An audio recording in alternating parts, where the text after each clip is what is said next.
prieš renkantis būtų gerai paklausti savęs, ar tu eini paskui tai, kas yra prestižas, ar tu eini paskui tai, kas iš tiesų siejasi su tavo laimė. Nes jeigu tu darai tai, kam tu esi gabus iš tikrųjų, iš prigimties, tu gali būti laimingas.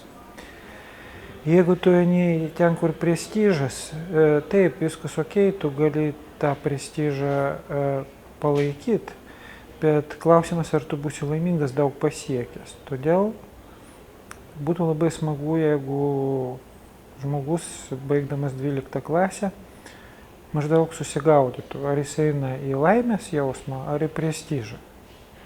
Abu dalykai gali būti svarbus jo šeimoje, jo tėvams. Klausimas, ar jie svarbus tau. Statistika sako, kad apie pusę vakarų Europos dirbančiųjų, kuriem yra tarp 19 ir 25 metų, sako, kad savo darbą nemėgsta. Tai reiškia, jie dirba dėl to, kad jie palaikė tą darbą prestižišku, arba dirba dėl to, kad nieko kito nerado, arba dirba dėl to, kad dirbo draugas, arba jie kartu su kažkuo sukūrė kažką ir nutarė, kad tai yra gerai.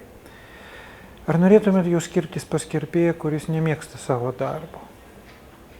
Kaip jūs jaustumėtės, būdamas advokatas, kiekvieną vakarą, žinodamas, kad rytoj jums reikia eiti į nemėgiamą advokatų kontorą? Kaip jūs jaustumėtės, jeigu jūs žinote, kad jūsų laukia investicijos didelės, kurių iš esmės jūs daryti nemokate?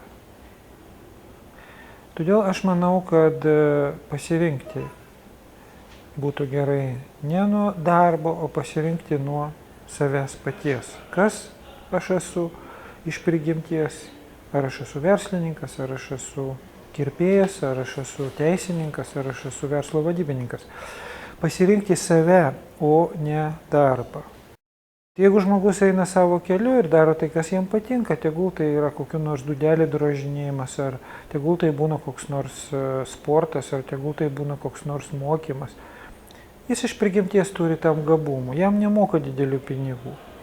Bet jis mėgsta tai, ką jisai daro. Ir po kiek laiko jį pradeda mėgti žmonės. Ir tada darbas susiranda jį pats. Ir tada jam pasiūlo.